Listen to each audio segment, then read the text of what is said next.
बिस्मिल्लाहिर्रहमानिर्रहीम अस्सलामुअलैकुम वरहमतुल्लाहि वबरकातुहू। उम्मीद है दोस्तों सब खैर आफियत से होंगे। CS301 practical data structure and algorithm की असाइनमेंट नंबर 1 का कंप्लीट सॉल्यूशन आज हम सॉल्व करेंगे, जिसकी ड्यू डेट 5 दिसंबर 2022 है। दोस्तों जैसा कि आप लोगों को बखूबी पता है कि जितनी भी हमारी CS301 and CS201, CS201 practical, CS304 या इस तरह की जितनी भी प्रोग्रामिंग की असाइनमेंट्स होती हैं वो मैं आपको बिल्कुल 100% करेक्ट सोल्यूशन के साथ जो है वो प्रोवाइड करता हूँ। लेकिन आप लोग जो है दूसरे यूट्यूबर्स की रॉन्ग असाइनमेंट्स को अपलोड कर देते हो, जिसकी वजह से आपको जो है वो मार्क्स अच्छे नहीं मिलते। इसलिए हमेशा ये आपको कहूँगा कि कुछ देर वेट करना बेस्ट है आपके लिए, बजाय इसके कि आप रॉन्ग सोल्यूशन जो है वो अपलोड करें।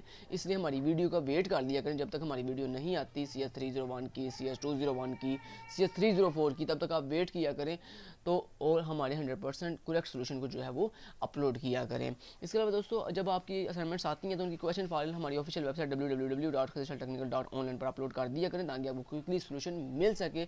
अब अपलोड कैसे करनी है वो आपको बखूबी बता देता हूँ कि यहाँ पे सबसे पहले आपने लॉगिन के बटन पे जाके अपना अकाउंट जो है वो रजिस्टर कर देना है, लॉगिन कर लेना है, वेरीफाई कर लेना है। सब कुछ करने के बाद जब आप हमारी वेबसाइट के ऊपर आ जाएंगे आफ्टर लॉगिन, तो उसके बाद आपको यहाँ पे देखें सर्विसेज का ऑप्शन मिलेगा। और ये अगर आप मोबाइल पे ओपन करेंगे तो आपको यहाँ पे टॉप लेफ्ट कॉर्नर के ऊपर 3 बार्स नजर आएंगे। उसके ऊपर क्लिक करने पर आपको यहाँ पे एक सर्विसेज का बटन नजर आएगा। उस सर्विसेज के एरो के ऊपर आप क्लिक करेंगे तो यहाँ पे आपको एक अपलोड फाइल्स का बटन नजर आएगा। आप यहाँ पे अपलोड फाइल्स के बटन के ऊपर क्लिक करके दोस्तों अपनी लेटेस्ट फाइल्स जो क्वेश्चन फाइल्स हैं वो हमारी वेबसाइट पर जो है वो अपलोड कर सकते हैं। इसके अलावा जो हमारी क्वेश्चन फाइल के जो आपको सोल्यूशन प्रोवाइड किए जाते हैं वो ड्यू डेट वाले दिन आपको यहाँ पे ब्लॉग वाले ऑप्शन पे मिलेंगे। यानी जब आप यहाँ पे ब्लॉग वाले ऑप्शन के ऊपर जब क्लिक करोगे या फिर आप वर्चुअल यूनिवर्सिटी के अंदर ये असाइनमेंट्स वाले पोर्शन के ऊपर जब क्लिक करते हो तो आपको असाइनमेंट्स के जितने भी सोल्यूशन हैं वो ड्यू डेट वाले दिन प्रोवाइड कर दिए जाते हैं। अब चलते हैं और देखते हैं कि नेक्स्ट हमने क्या करना है। दोस्तों इस असाइनमेंट को आपने .cpp फाइल के अंदर सबमिट करवाना है। और CPP बेसिकली ये कोडिंग वाली फाइल होती है। और इस .cpp फाइल के शुरू पे आपने क्या करना है, अपनी VUID के साथ इस फाइल को सेव करना है। तो तमाम बच्चों ने अपनी नई फाइल क्रिएट करनी है .c++ के अंदर, और उस फाइल को अपनी VUID के साथ .cpp फॉर्मेट के अंदर जो है वो सेव करना है। और देन इसी कोडिंग वाली फाइल को अपनी LMS के ऊपर जो है वो सबमिट करवाना है। अब नेक्स्ट जो चीज़ है वो ये तो हो गई थी जो सबमिशन इंस्ट्रक्शन की आपने करना क्या है। नेक्स्ट दोस्तों जो हमारे पास प्रोग्राम है वो कुछ इस तरह का है कि आपने एक ऐसा प्रोग्राम डेवलप करना है जिसमें 2 क्लासेस होंगी। एक कैंडिडेट नाम की क्लास होगी, एक लिस्ट नाम की क्लास होगी। कैंडिडेट क्लास वो है जिसके अंदर डिफरेंट जो है वो आपके पास एट्रीब्यूट्स यानी वेरिएबल्स होंगे, नेम का, सब्जेक्ट, टेस्ट को, स्कोर का, और बिल्कुल ऐसे ही आपने कोडिंग करनी है। और देन कैंडिडेट क्लास में कुछ सेटर एंड गेटर फंक्शंस होंगे। इस तरह आपकी लिस्ट क्लास होगी जो कि सिंगली लिंक लिस्ट के लिए आप बनाओगे। उसमें 2 पॉइंटर्स होंगे, हेड का एक करंट का, और उसके नीचे आपके पास एक कंस्ट्रक्टर होगा लिस्ट क्लास का, और उसके बाद ऐड कैंडिडेट होगा, गेट इन्फो होगा, नेक्स्ट होगा, शो कैंडिडेट्स इन्फो होगा। तो ये डिफरेंट आपने नीचे फंक्शंस क्रिएट करने हैं। तो यहाँ पे दोस्तों ने बताया भी है ये जो कैंडिडेट क्लास है ये बेसिकली आपकी नोड क्लास है, और ये जो आपकी लिस्ट क्लास है ये बेसिकली आपकी लिंक्ड लिस्ट क्लास है, जिसके अंदर आप सिंगली लिंक्ड लिस्ट जो है वो क्रिएट करेंगे। और देन आपको सर ने एक यहाँ पे एक आउटपुट भी सेंड की थी इस फाइल के अंदर, जो आउटपुट आपको दिखाई जा रही है कि आपने इस तरह की जो है वो आउटपुट क्रिएट करनी है। चलिए चलते हैं और देखते हैं कि आपने ये सारा कुछ ऐसे ही किया है या नहीं किया। सबसे पहले हमने यहाँ पे दोस्तों हेडर फाइल 2 इंक्लूड की हुई है, iostream.conio.h। देन हमारे पास एक लाइब्रेरी है, और देन हमने नोड क्लास क्रिएट हुई है जिसका नाम हमने नोड क्लास का कैंडिडेट रखा हुआ है। और उसके बाद हमने प्राइवेट एक्सेस स्पेसिफायर के अंदर कुछ वेरिएबल्स बनाए हुए हैं, सब्जेक्ट के टेक्स्ट स्कोर लेने के लिए, इंटरव्यू मार्क्स लेने के लिए, नेम एंड स्टेटस लेने के लिए। उसके बाद ये एक पॉइंटर है जिसके अंदर हमारी नेक्स्ट नोड का जो है वो एड्रेस होता है। उसके बाद पब्लिक एक्सेस स्पेसिफायर के अंदर हमने कुछ सेटर एंड गेटर मेथड्स बनाए हुए हैं, जिसमें नेम सेट करने के लिए सेट नेम बनाया हुआ है, सब्जेक्ट के स्कोर सेट करने के लिए सेट सब्जेक्ट टेस्ट स्कोर बनाया हुआ है, और ये सारे हमें बताए हुए हैं। उसके बाद सेट इंटरव्यू मार्क्स करने के लिए हमने सेट इंटरव्यू मार्क्स का नाम से बनाया हुआ है, ये उसका फंक्शन है, ये आप ईजीली लिख सकते हो। उसके बाद यहाँ पे सेट स्टेटस है जिसके अंदर आप अपना स्टेटस सेट करोगे यूज़र का कि वो एलिजिबल है या इन एलिजिबल है। यहाँ पे सामने कंडीशन बताई हुई है कि अगर आपके एलिजिबल तब वो होगा जब उसके टेस्ट सब्जेक्ट के टेस्ट जो स्कोर है वो 70 से ज़्यादा, और जो उसका इंटरव्यू मार्क्स हैं वो 80 से ज़्यादा, यानी ये दोनों कंडीशन फॉल कर रही होंगी तो देन ही वो एलिजिबल होगा, अदरवाइज वो इन एलिजिबल होगा। देन उसके बाद हमने सेट नेक्स्ट कैंडिडेट क्या करेगा, ये एक ऐसा फंक्शन है जिसके अंदर क्या हो रहा है, जिसके अंदर बेसिकली हमारा एड्रेस जो है वो सेट किया जा रहा है। उसके बाद नेक्स्ट फिर इस तरह गेटर मेथड आ गए हैं जिसमें आप अपना नेम जो है वो गेट कर रहे हैं, अपना सब्जेक्ट का टेस्ट स्कोर गेट कर रहे हैं, ये सारी चीज़ें आप क्या कर रहे हो इसके अंदर गेट कर रहे हो, interview marks and get status and get next जो आपकी नोड है उसका एड्रेस।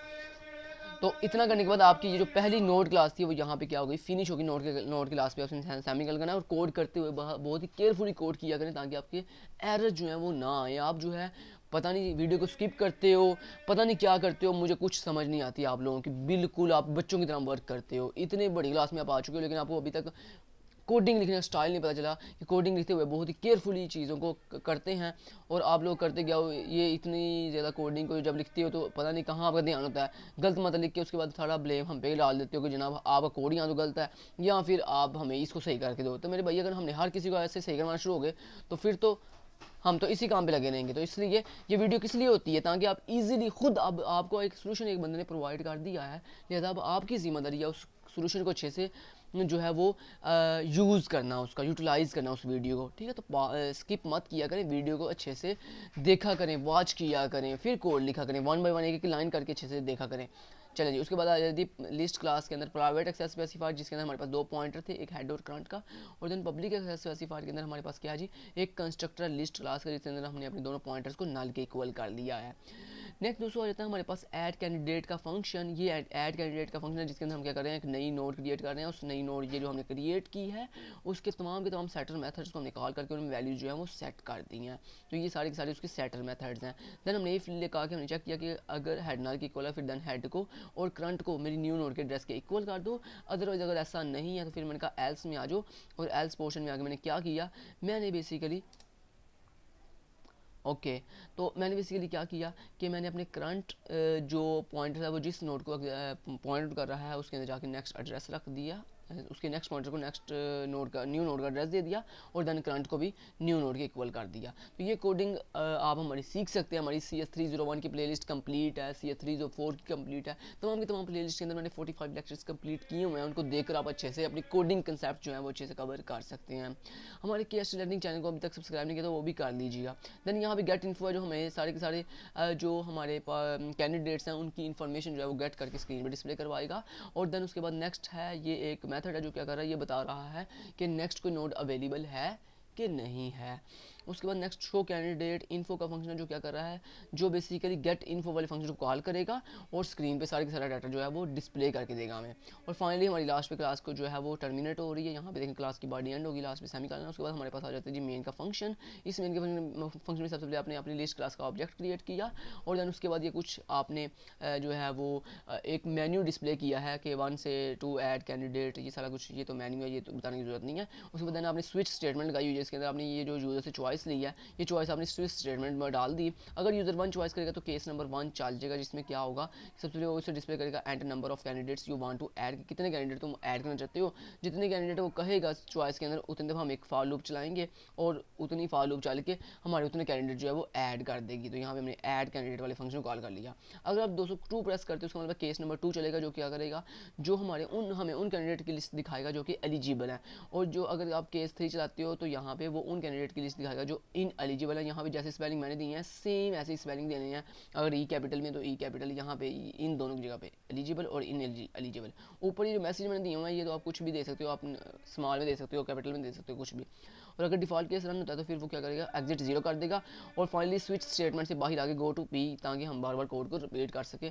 और लास्ट पे गो टू पी के बाद हमारा मेन की बॉडी जो है वो क्लोज हो रही है, मेन फंक्शन की बॉडी। तो ये था हमारा दोस्तों कंप्लीट कोड, जिसको आप अपनी इसी CPP फाइल कोड वाली फाइल को आप सिंपली क्या करोगे, इसी कोड वाली फाइल को अपनी VUID के साथ स्टोर करके आप जो है वो LMS पे अपलोड कर दोगे। अब इसका मैं एक दफ़ा आपको आउटपुट भी दिखा देता हूँ।